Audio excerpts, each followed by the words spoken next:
Good morning and welcome to the Stable Digital Studio. My name is Gary Dalton. I'm the Client Success Director for Stable Digital. And today we're going to be looking at how we can make your website work harder to drive more leads.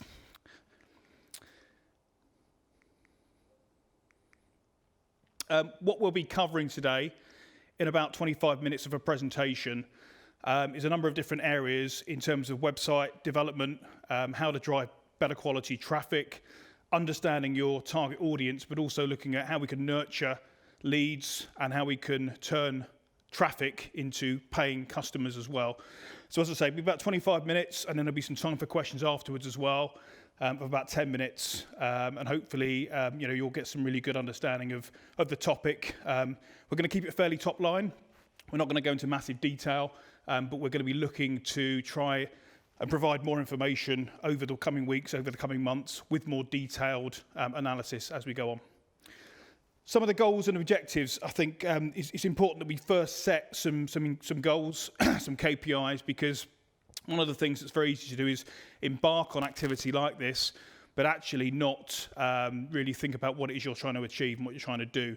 So simple objectives like increasing monthly web traffic, looking to reduce your website bounce rates, increase the amount of engagement and dwell time, aim for a certain percentage of your website traffic to turn into actual leads as well, increase your prospect database and generate leads. After all, everything we do is about generating leads, generating new inquiries. So that should be the focus of what we're doing. Before we get into the detail, I wanted to talk about what a website needs to deliver, because it needs to deliver quite a lot. It needs to create an excellent first impression.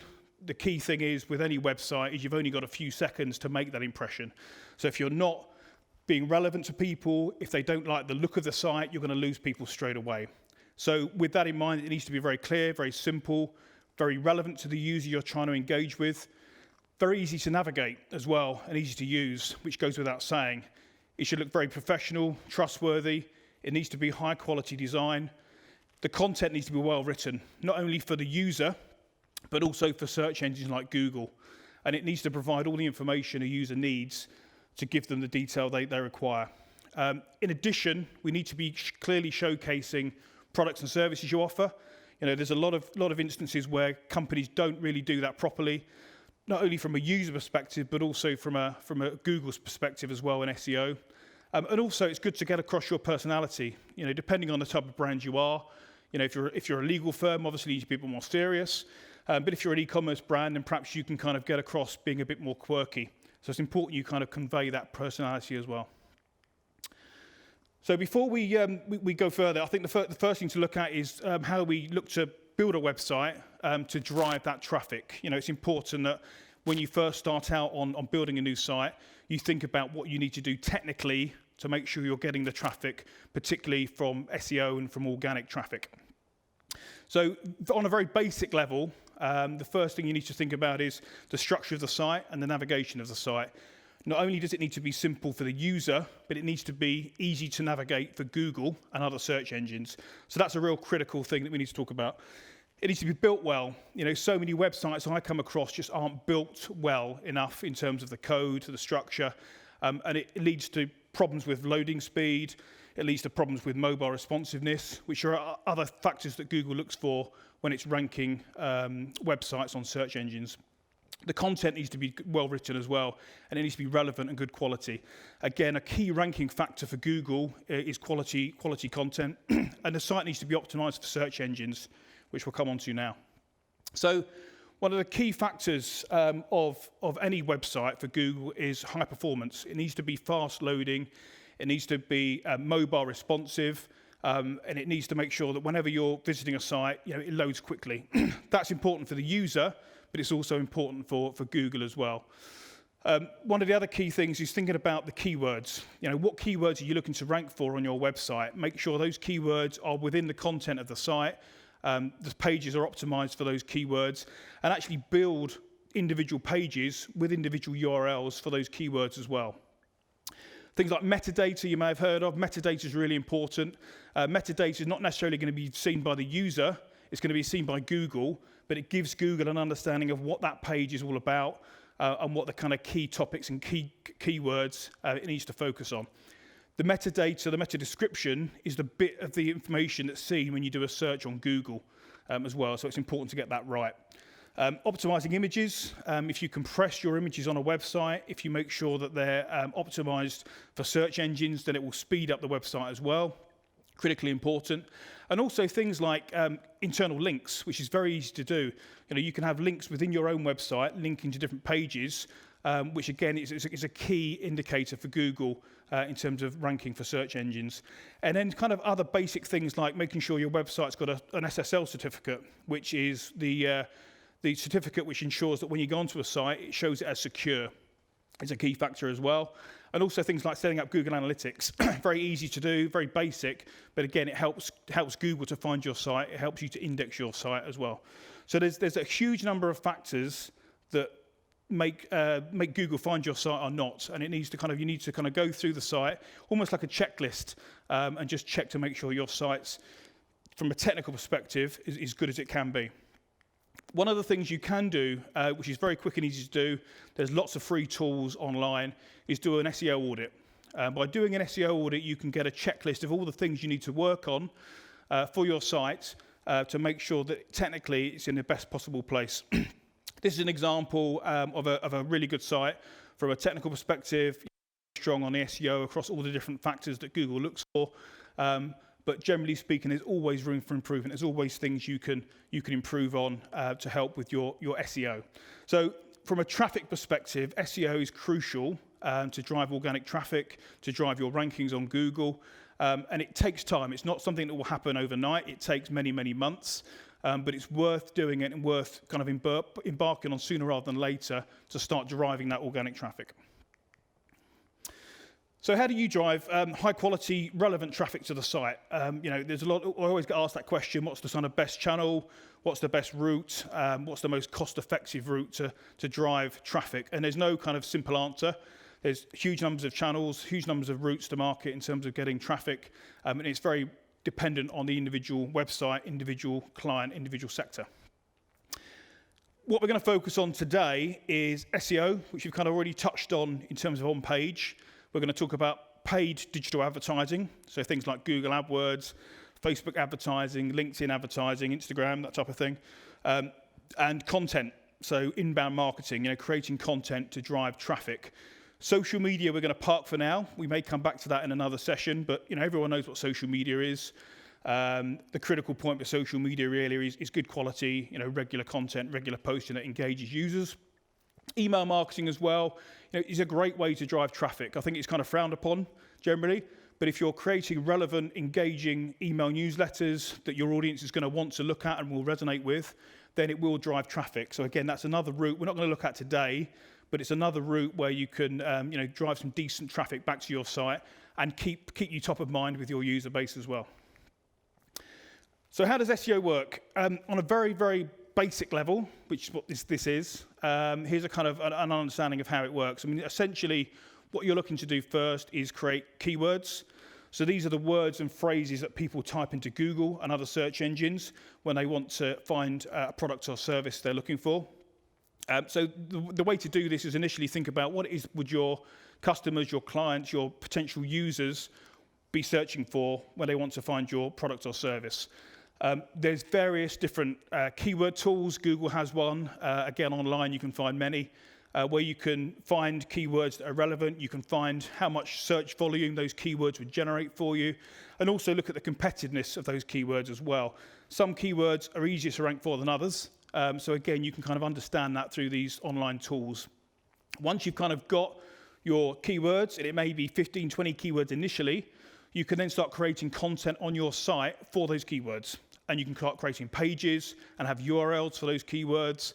And the idea there is you're creating a structure for Google to really understand, what the page is all about, what keyword you're targeting, and then you'll start ranking. Again, it will take time. It's not going to happen within a few days, a few weeks.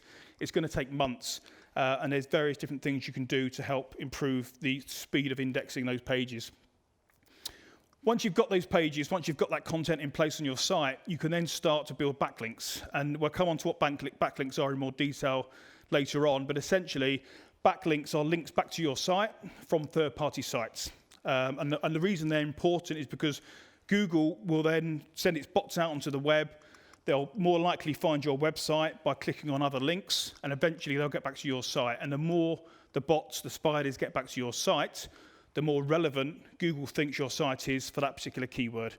So it's really important. Backlinks are really important in terms of driving rankings and driving domain authority.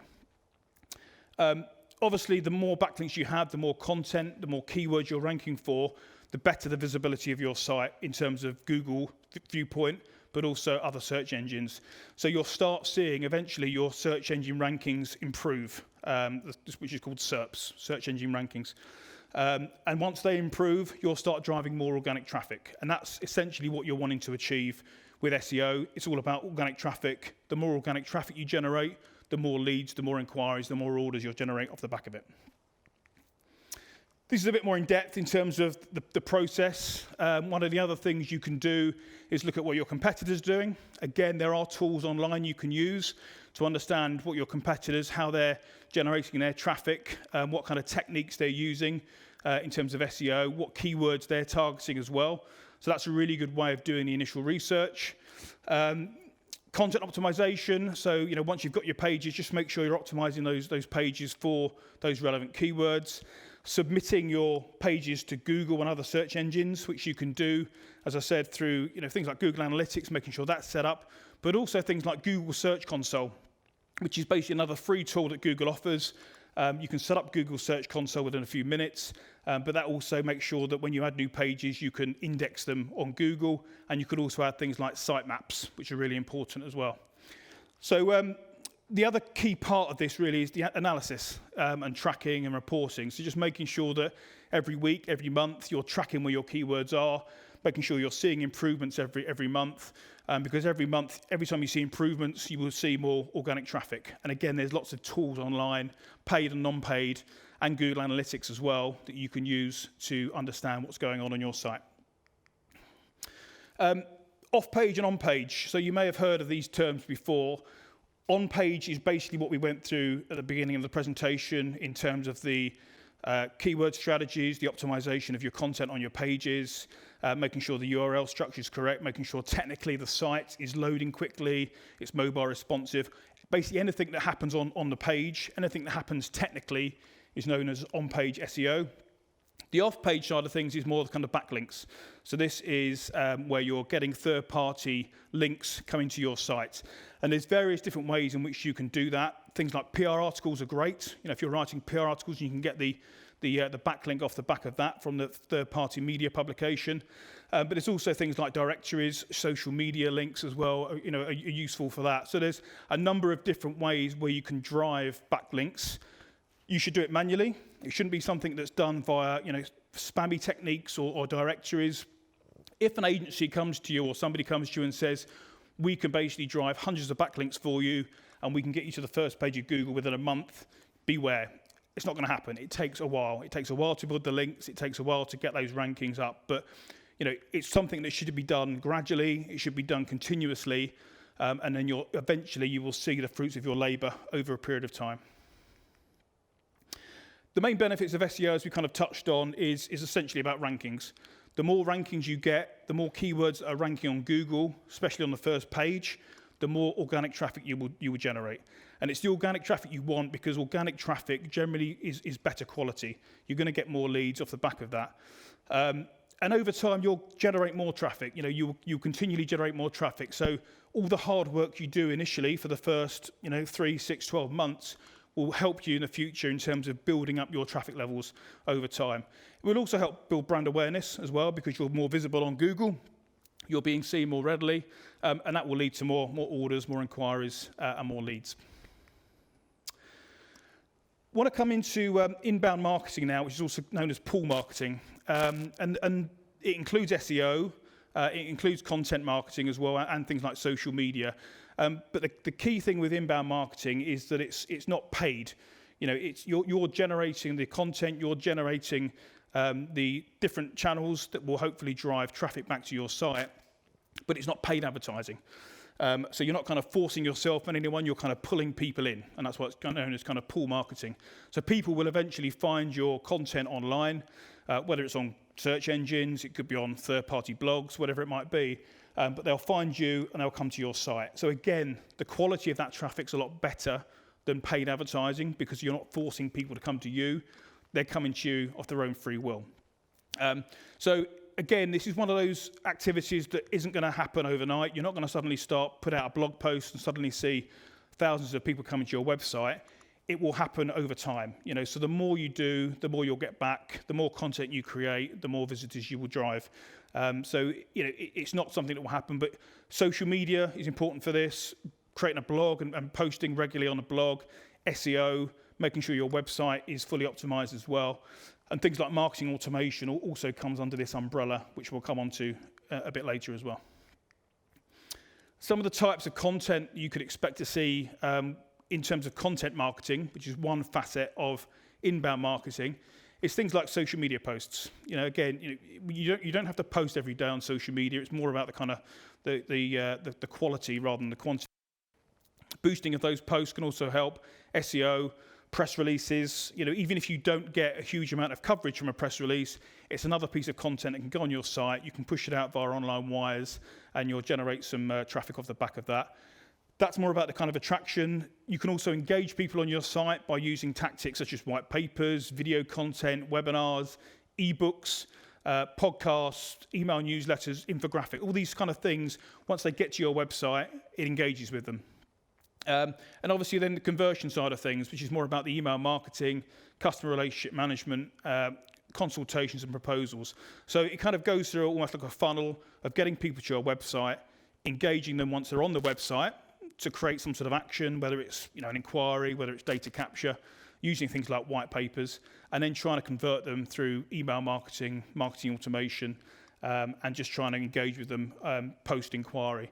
So this all kind of fits into the content marketing, all fits into the inbound marketing strategy, but it's important that you have a 360 view. So it's not just about getting people to the site, it's about how you engage them once they're on the site and how you convert them once they've inquired. Some of the benefits of content marketing. A lot of people kind of say content marketing's free. I mean, that's a bit disingenuous because you have to put all the effort in and the time and the resource to create the content in the first place, whether it's blog posts or social media or video content. There's a lot of work that goes into that. But once you've got that content, it's evergreen. It's always going to be there. So it will always continue to drive traffic back to your site. It's also good from a brand perspective as well because, generally speaking, you're in control of that content. You can write content that's relevant to your brand, relevant to your audience. Puts you into a sort of thought leadership position as well, which is really important. So if you can kind of get to that place where people come to you because you write good content and they recognize that and they appreciate that, then obviously that will hold you in good stead in terms of repeat visitors to your website, people thinking you're an authority on the topic, which from a brand perspective is crucial as well. I want to now go on to kind of more the paid side of things. So the inbound marketing, the SEO, technically that's free, although obviously there's a lot of time and effort that goes into that. The paid advertising is more immediate. So with SEO, with inbound marketing, content marketing, it takes a while to build it up. It takes a while to generate the traffic. With paid advertising, it's immediate. So you could start running Google Ads tomorrow, and you could start generating traffic to your website. You could start doing Google display advertising, which is the kind of banners that you see on websites, LinkedIn, Facebook. All these things will give you immediate benefits, immediate traffic. The trick is to make sure you're not wasting your money because it's very easy to throw money at these things and lose your money equally as easily. So the key thing is about optimization, starting off fairly low, making sure that you're seeing the results, making sure that you're optimizing the campaigns. And again, over time, it probably takes a month or so, but over time, you'll start seeing some really good results in terms of leads. And that's kind of what this is all about. It's about leads. It's not about traffic per se. It's about good quality traffic that turns into leads. So that's the paid media. The owned media is more about the things we've already talked about. So it's the content marketing, it's the website, it's the blog, social media channels. So this is stuff you've created, you own it, and you've been building it up over time. So again, it's a longer term strategy, but done properly, it works really well. And then you've got the earned media, which is kind of the stuff that you've been working on, that you've earned, like the organic traffic you're seeing to your website, like PR coverage, like third-party articles, guest posting, anything where you've had social media posts that have been shared, that have been have gone a bit viral, and things like reviews as well. So Google reviews, Facebook reviews, all of these things kind of you've earned because you've kind of built your profile in the market, and people wanted to review you and to repost what you've sent. So we're now going to go into how you can create a website, but also convert traffic as well. So it's not just about traffic, it's about how you then convert that traffic, turn those visitors into inquirers, into leads as well. So there's something called CRO, which is basically conversion rate optimization. So like SEO, which is search engine optimization, this is conversion rate optimization. And the idea of this is basically you're tweaking your website, you're improving your website, testing things to see how you can improve your conversion. And when I talk about conversion, I'm talking about, it could be an order, it could be an inquiry, it could be a lead, it could be a bit of data capture. The idea of Crow is to make sure that, as much as possible, every person that comes onto your site has some action. So it could be data capture, it could be a lead, whatever it might be, but you want to maximize that traffic and make sure that as much as possible you're driving leads off the back of it. So why is Crow important at a top level? It's about maximizing conversions. So, if you're getting, I'd rather get 500 visitors to my site and convert 10 of those than have, 50,000 and convert one. So it's really about making sure that the traffic that's coming to your site is quality in the first place, but when they get there, there's a reason for them to engage and convert. It's turning visitors into prospects, and it may be that they don't engage straight away, but it may be that you've got them enough, you've engaged them enough that they come back again another time and they engage with you. If you're working on your Crow, you're also improving your user experience, so that's another kind of benefit. You're going to give people a better experience when they come to your site. You'll drive more data capture. You'll lower your customer acquisition costs as well. If you're spending money on paid advertising in particular, you should be able to see your cost per acquisition come down in terms of inquiries that are being generated, and that will improve your return on investment as well. So there's a number of kind of reasons, and Crow really is as important as SEO, because SEO drives traffic, Crow converts traffic, so they're just as important as each other. So some of the kind of top line things you can do to improve Crow. The key thing really is just making sure that your site's very clear, very simple. It's got a very clear proposition. So when people come onto the site, they immediately understand what your site does. It's immediately relevant to them, because one of the big things is people will leave your site after a few seconds if they don't think it's relevant. And you don't want that. You want them to stay on the site, you want them to view your content. So you need to clearly signpost everything you want them to do. So if there's certain actions you want them to do, if there's certain things you want them to see, if you want them to signpost pages, make it very clear what you want them to do up front and get them to those pages. Make it very easy to inquire, to sign up, offer white papers, offer video content, get them to leave their data, because hopefully that's valuable content you've created for them. You need to also make sure that your site is fast loading, mobile friendly, because again, if that experience isn't good, they're going to leave straight away. People haven't got any patience. They're going to leave straight away and find someone else whose site is high performing. It's also really useful to get feedback as well from users. So once you've built your site, once you've done your optimization, make sure you get feedback and continuous feedback from users, from friendly customers, and understand any barriers that could prevent them from using your site or from inquiring or converting. Some of the kind of metrics to track as well with this, which again is really important as we talked about at the beginning in terms of objectives, is things like bounce rate. So bounce rate is basically where people will come onto a website or a landing page and they'll leave straight away. So that's a real key metric in terms of, is your website relevant? Is your website engaging people? If your bounce rate's below 50%, generally that's a warning sign. You need to improve it. Sorry, if your website's above 50%. So if it's 50% or below, that's good. Anything above 50% is bad. Dwell time, engagement, that type of thing as well. On Google Analytics, you can quite easily see how long people spend on your site. So it will tell you clearly. So again, you want that metric to go up. You want these things to go up.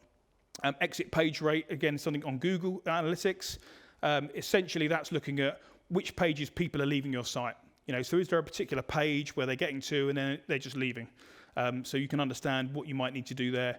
You can also look at where your traffic's coming from. You can look at your most viewed pages. And you can also obviously track inquiry numbers as well that's coming through your site. So what you want is all these numbers to be going up every month. So it's a good practice to firstly track where you're at initially before you start the activity, set a benchmark, and then you can track that every week, every month, as you wish to see how you're improving. The other thing you can do with Crow as well is kind of set tests. So you could set hypotheses or tests depending on what it is you want to try and improve. And you can A/B test. So you could change the headline, you could change some content on a page, and just see what that effect has on your conversion rate as well.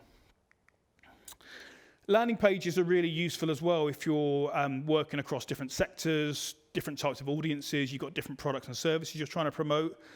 So creating landing pages which are very relevant for that particular niche is a really powerful way of generating more leads and more inquiries, because what it does, it makes it relevant. So if you're running paid advertising, or if you've got a social media post that's about a particular service or product, or you're trying to target a certain audience, you can create a landing page that's very, very relevant to that audience or that product, which will resonate with them. So as soon as they come on, it's relevant imagery, relevant content. You've got some content that they could download for free if they leave their data. But it just makes it very focused. So rather than coming to a website which is kind of a catch-all for all your products and services, they come to a page which is highly, highly relevant. And that creates a good first impression as well, to show that you are thinking about their needs and requirements. Just wanted to touch on a couple of case studies.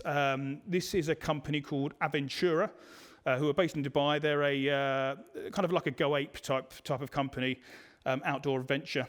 And this is a new website we created for them. And one of their issues was engagement, people leaving the website, high bounce rates, poor SEO, so they weren't getting much in the way of organic traffic, and just a lack of kind of people booking from the initial view of the website. So what we tried to do is just make it very, very clean, very clear. We had very clear call to actions throughout the site to book tickets. We made it a lot more visual, a lot more graphical. We reduced the amount of text on the page because people that were coming to the site just wanted to find information. They wanted to kind of click on big tiles. They wanted to book tickets. So we just made the whole process a lot simpler, a lot easier. The Escape the Ordinary banner is actually a video that plays as well. So it was just a lot more engaging, a lot more fun. It kind of brought the brand across a lot more as well. And this led to a big increase in SEO, so a big increase in organic traffic because of the work we did in the background in terms of the technical work. But it also drove a lot more bookings. And the month after this website launched, they had their best month ever. So again, it was a real kind of success story in terms of not just improving the website experience, but actually improving the numbers and footfall onto the site, which is great. Snowzone is a UK-based indoor ski slope. They have sites in Yorkshire, Milton Keynes, and then a dry slope in Basingstoke, and also one in Madrid now, which they've just bought. But what the problem that Snowzone had was just the site looked very tired, very old-fashioned. There was a lot of text, very hard to navigate. So booking numbers weren't as high as they should be because the booking process was very elongated. You needed to click 4 or 5 times to get to where you needed to be. And that's a key factor. If you've got too many clicks on your site, if people can't find what they're looking for immediately and they're having to click 3 or 4 times to get there, you're going to lose people. The general rule is the more clicks, the more people will drop out every time they click. So with Snowzone, we wanted to keep it very, very simple, very, very clear. So very graphical, again, tiles to show where people needed to go, signposts in the different locations. The real kind of big thing that we changed was the booking process. So we actually put a quick book process at the front of the site so that rather than having to click 3 or 4 times to get to where they needed to be to book, they could book on the homepage. Really simple. They could get to where they needed to be. And then the rest of it really was just reassurance and trust indicators. So testimonials, the Instagram feed, partners, just to kind of show that Snowzone were a really quality professional outfit, but also show that, trying to showcase the brand as well and clearly show what they offer. So again, from an SEO perspective, we did a load of work in the back end to make sure was technically spot on, but also which has grown organic traffic. And when they came out of lockdown back in kind of April, May, in May itself, we actually saw the highest level of traffic compared to 2019, which is obviously when things were fully open. So again, a real positive, good news story, and lots of good feedback from users as well. So moving on to the next section, which is really about understanding your web traffic and also your kind of target audience. One of the kind of the big things that people don't realize is how much quality analysis you can get from a free tool like Google Analytics. It's something that anyone can access, anyone can set up. If you haven't got it on your site, to get it on your site, you just need a snippet of code from Google Analytics, and then you'll start tracking traffic. And it's not just about tracking how many visitors you have, but there's a huge amount of information around kind of demographics, around usage, around how people are behaving on the site as well. So from a understanding your users' perspective, it's a really useful understanding of where people are coming from, what they're doing on the site, how long they're lasting on the site, and also which territories they're coming from. If you're an international business, you can see which countries they're coming from. If you're more localized or regional, you can see which towns and cities they're coming from. So it's a really useful tool, and a lot more powerful than people, I think, realize. You can also do things like look at funnels and just look at behavior and kind of see where people are falling out of your website. So this is basically a view of and the customer journeys that people are taking. And we can then, from that, we can identify where people are falling out, potentially why they're falling out, and then we can kind of test things from a Crow perspective and understand how we can improve those fallout rates and improve engagement. Another kind of good way of trying to understand your audience is by creating buying personas. And buying personas are really useful if you've got a number of different target audiences, or you just want to kind of understand your customers better. And so you can promote to them better. You can create more relevant website content that resonates with them. But essentially what you're doing is trying to understand who your typical customer is. So if you put yourself in the shoes of your customer, who are they? What job title have they got? What kind of demographics have they got? What are their challenges? What are their motivations? Where do they live? What media do they consume? All these kind of things. And you can put together a detailed profile of who it is you're going after. If you've got that, then you can start using that in terms of changing your content on your website to make it more relevant. Think about how you can target these people. Think about what the advertising message should be. And it becomes quite a powerful, the more detailed you get, the more powerful it becomes. And it really does kind of help to kind of focus in on what it is that your potential customers are looking for from you. So as I say, the benefits really are, you can tailor your website, you can really understand the needs and motivations of your potential customers. You can build promotional landing pages as well, as we discussed earlier. So if you've got 5 or 6 different target audiences who maybe work in different type of sectors or have different type of job roles, you could really go on really build promotional landing pages for each of those target audiences, each of those buying personas, which will really kind of help make the message very relevant to them. You can also create new propositions and proposals for people as well. So if you understand your audience, understand what they need, you can start creating products and packages and propositions just for them. And it should lead to more effective marketing. It should lead to more conversions on your website as well. And hopefully your kind of marketing return on investment should massively improve as a result. So you've kind of got the web traffic coming to your website. You're converting this traffic into leads and inquiries. So the next question is, how do we then kind of make sure that we're maximizing those inquiries and leads to become paying customers? And we do that through nurturing. So this is a typical sort of sales funnel. And this will very much depend on your product, your sector, your target audience in terms of how long this takes. For a B2C audience, it could take a day. It could be immediate. It could be just an order on an e-commerce site. But if you're a B2B business, this could take 6-12 months. So it very much depends on where you are. So if you are a kind of B2B client in particular, where you have a long sales cycle, you have a long lead time for that sale, then nurturing becomes even more important. And the whole idea of nurturing is that somebody starts off as an inquiry on your website or a lead, but you want to get them to a point where they almost become an evangelist. So they've gone through the kind of the lead, the prospect, they've become a kind of qualified lead, You've sold to them, they become a customer, and then they become an evangelist because you've delivered such a great service. So, there's a clear flow of how you want people to go through the sort of sales cycle and the sales funnel to get to that place where, they're not just a customer, but they're actually actively promoting you and are espousing the benefits of your product or service to friends and family and colleagues. The marketing automation piece is really important for the nurturing idea because what you can do here is automate a lot of the processes.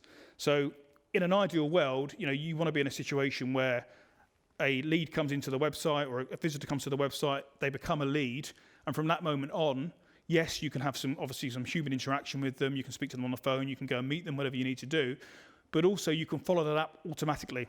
So rather than having to kind of send out emails to individual people or even groups of people, you can set up marketing automation to do that for you. And you can become quite complex. So, you could just have it so that if a lead comes onto the site, you then just start emailing them information. And it shouldn't just be promotional or sales-led. It should be information that's relevant to them, that will be of interest to them, that will be of value to them. Because you're more likely to get engagement off the back of that and also start a relationship with them off the back of that. But you can set it up so that, yes, it could be very simple. You could send out a series of emails to people, or it could be more complex. So depending on what they do, if they interact with the email, if they click on it, if they come back to your website, you can track all that information, and then you could customize your communications to them. So, and also you can lead score them, which is really powerful as well. So you can understand over time, out of a prospect database of 1,000 people, who are the hot prospects, who are the time wasters, who are the people that you need to engage with more, and who are the people that are likely to become customers of yours over the next few weeks or months. So marketing automation can not only take a huge amount of time away from doing manual tasks because it automates everything for you, but also a really effective way of managing your database, managing your CRM, and understanding where your prospects are in the sales cycle as well. Some of the kind of tools that are out there, HubSpot's probably the most famous one. I think HubSpot's probably the first company to talk about marketing automation and email automation. But you've got others like Marketo, Acton, MailChimp even do it as well. And people like Sendinblue. So, all these guys offer different packages, for different budgets, different features and functionalities. But it's worth looking at and maybe starting off at a kind of small, fairly simple level and then building up from there, because it will save you a lot of time if you are getting a decent number of inquiries coming through that you want to manage automatically. So why nurture? Well, again, it's about kind of maximizing conversions. So yes, you can just kind of have conversion inquiries coming in, leads coming in, but what do you do with those leads? Do you just leave them in a database? Do you just send them an email once a month or follow up with a telephone call, which is fine, but you could also do a lot more with them. And as I say, it's really about providing quality, relevant information to them rather than bombarding them with promotional emails and offers, because then that way you will build a relationship and they'll appreciate what you're doing for them. It also helps to keep your company top of mind. As I say, if you've got a business where your sales cycle could be 6 to 12 months, you want to make sure that once they get to the point of wanting to make a purchase, you are certainly one of the top 3, top 5 suppliers they're going to contact, or hopefully the top 1. And what you don't want to do is be in a situation where you've spent the money getting a lead coming to the website, becoming a lead, and then you don't speak to them. Because in that regard, you're going to lose them and someone else will come in and take their business. The other great thing about kind of nurturing and marketing automation emails is that you can drip feed information. So rather than trying to tell everyone everything from your website or trying to tell everyone everything from your emails, you can drip feed information to make it very digestible, very easy to consume, and you can take them on a journey. You can tell a story over a period of 3, 6 weeks, whatever it might be, 6 months even, and just kind of keep drip feeding that information to get to the point where they become an active prospect, somebody who's looking to buy. And lead scoring, I touched on it earlier, but lead scoring is really valuable as well. So with tools like HubSpot, Marketo, those kind of automation tools, it will give you a score. So when you send out an email to people, you can then see who's opening it, who's engaging with it, who's not opening it as well. And then you can start, segmenting people into groups where they're hot prospects, and you can give those prospects to your sales team to then follow up more sort of furiously. So just to sum up before we kind of get into the question side of things. So, it's really important that, your website is doing a lot. It's doing a lot of things. But it's very much about the kind of the first impression. And you want to give a really good quality first impression. People won't stick around very long if your website doesn't look professional, it's not mobile responsive, the images don't look good, so you need to convey that professional impression, and also that trust as well. Having things like testimonials on your page, case studies, awards, accreditations, it provides trust and reassurance to the user. So it's worth thinking about that. You need to make sure the website's built well. The foundation of the site needs to be strong. It needs to be robust. The code needs to be good. Technically, it needs to be good as well from an SEO perspective. Because if it's not, you're going to be losing out on a lot of organic traffic that you could benefit from previously. But also make sure that the user experience is really sound and good quality as well. One of the important things to kind of note, again, that I've touched on before, is that SEO is a long-term and content marketing is a long-term strategy. It's not something that's going to happen quickly. Sticking out a blog post isn't suddenly going to drive 1,000 visitors to your site.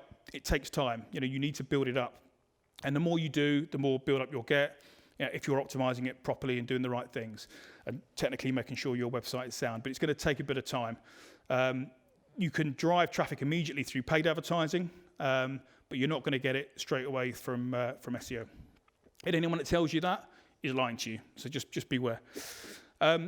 Crow, the site optimization, is really just about making sure that you're testing things, changing things to improve conversion rates, and it's really, really important to do that as well. And a lot of people kind of don't do that side of things. They think about the traffic and kind of hope that the traffic will drive more conversions, when actually in reality you need to be doing both. You need to be making sure that when people come to your site, you're converting them as much as possible, and you ideally want to see every month. You want to see an improvement in your conversion rate. So that's kind of the conversion rate is basically traffic divided by the number of inquiries you're getting.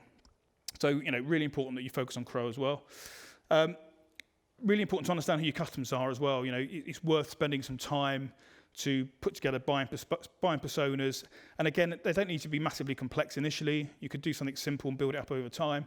But it's really important that you understand your audience, especially if you've got multiple different audiences across multiple sectors, because then you can really create content that's inviting, resonating, engaging for your specific audience, rather than kind of doing something that will catch everyone, hopefully, but actually will be irrelevant for everyone as well. And then nurturing and marketing automation, as I said, you can get traffic, you can get leads, but if you're not then following those up effectively, if you're not nurturing those leads, especially if you've got a long sales cycle, then you're going to be missing out on maximising those conversions to paying customers. And as I said, there is no quick fixes. Whether it's paid advertising, SEO, Crow, nurturing, whatever it is, there is no quick fixes. This is something that takes time to build up. It takes time to optimize. You'll be constantly learning what's working, what's not working. But it's really important that you start the process, even if it's on a small level, because the quicker you start, the quicker you'll benefit from more organic traffic, more leads. The other real thing that I haven't really touched on, but maybe we can do in another session, is the whole tracking and monitoring side of things. Again, using Google Analytics as a starting point, it's really important to track and monitor and start off with a kind of benchmark of where you are now, and then think about where you want to get to. And then you can kind of put together steps and things in place to make sure you get to that point over the kind of months, weeks and months. So we're going to come on to some questions now that have been sent in by attendees to the webinar. So look at the first one. So the first one is it okay to build a website on Wix, and are there any reasons I shouldn't? A web developer, a kind of purist, will say no, because they want everything to be custom built and developed. Personally, I think Wix is fine, Squarespace is fine, Shopify is fine. It very much depends on what you're using it for, on what type of website you're building. But there's no kind of major issues with it. The one thing that you don't have is ownership of the website. If you're building on Wix, you don't own the site. So you don't own the code, you can't kind of host it somewhere else. But the benefits are that you've got a ready-made template you can use, design. It's really easy to build and quicker than a custom site. And also, you're hosting it and maintaining it on Wix. So, there's a lot of reasons to do it. If you've got a small site, you don't really need to own it. And you're happy to be on Wix for a period of time, then that's fine. with custom sites, you own the code, you can do what you want with it. If you want to scale it over time, you can. If you want to add features and functionality, you can. So, there's pros and cons to each. But, from a purist perspective, people would probably frown that you've got a Wix website. But actually, depending on your requirements, it can be fine. Could I do SEO myself, or should I use an agency? So absolutely, you can do SEO yourself. I mean, it's not easy, it's not quick. It's something you need to really commit to. But you can do it yourself. There's loads of online resources. You can Google SEO. There's huge amounts of articles and videos and content you can use. If you are going to do it yourself, I'd start off with the on-page, making sure your site is technically set up to really kind of drive organic traffic first before you start doing backlinking. But it's a process. It's not I think people view it as a dark art. It's not. It's a process, and it's a checklist. But you need to kind of know what you're doing. You need to understand what you're doing. There's a lot of testing, a lot of trialing, seeing what works, what doesn't work. So it's a big commitment. Obviously I'd say use an agency, but you can potentially do it yourself. But it's a lot of time and effort, and probably time and effort you'd be better spent running your business. How much do I need to spend on digital marketing every month to make it worthwhile? So I guess this is kind of looking at the paid advertising side of things. And it's very much depends on your business, your sector, who you're targeting, your products. So there's a load of different variables. But you can probably spend, if you spent £500 to £1,000 a month on digital advertising as a kind of starting point. And I think whenever we start with a new client and we start advertising their website, we start small. And we build up, because what we don't want to do is waste a load of money. We want to try and make sure that we're generating a return. We want to understand what's working best out of all the channels that are available, what's working best, what's most effective. And then over time, we'll start ramping the spend up once we've generated a return. So we do it slowly. So yes, it's how long's a piece of string. Google Ads, Facebook, they want to take your money, but it's very much about starting off small and building up over a period of time. Is a blog worthwhile, and how many articles do I need to write every month? Yeah, absolutely. A blog is absolutely worthwhile. As part of your kind of SEO, part of your content marketing strategy, a blog is great. You don't need to write an article every day. It'll probably kill you. Ideally, one article a week, I think, is a good number. 4 a month. But you write what you can. And I think it's more about good quality content that's going to resonate with your audience, relevant to your audience, and making sure that blog page is fully optimized for Google so that you get the SEO benefit as well. But I wouldn't kind of, kill yourself trying to write hundreds of articles every year. It's more about the quality. But again, these days you can get good quality content written by freelancers for not a lot of money. So it's worth looking at that as well. Who are experts in your field as well. How often should I post on social media, and which channels are most effective? So again, similar to the blog, you don't need to be posting daily. You don't need to be kind of killing yourself to get all this content up. It's much better to focus on good quality content. Ideally moving images, video content if you can, because a lot of people get caught in this trap of just posting for the sake of it, posting poor quality content, get no engagement. It's kind of pointless. You're better off posting a couple of times a week that's good quality content, that's going to resonate with people, that you can then boost as well, because you don't really get a huge amount of organic reach, because obviously Facebook Instagram, they all want you to spend money. So it's worth creating some content that's going to resonate, but also giving it a bit of a push, giving it a bit of a boost to generate that reach and that engagement. So that's the questions. We've come to the end of the session. What I would say is, if we can help in any way, please get in touch. My contact details are there. If you wanted to do an audit, if you want us to do an audit for you on your kind of website, on your current digital presence, more than happy to do that. More than happy to have a chat, give you some free advice. If we can help in any way, please do get in touch. As I say, we are going to look to do some more sessions. So we'll look to kind of schedule some more sessions over the coming weeks and months, which will go into more detail about each individual topic. But thanks very much for coming today. Good to see you attending, and have a good day.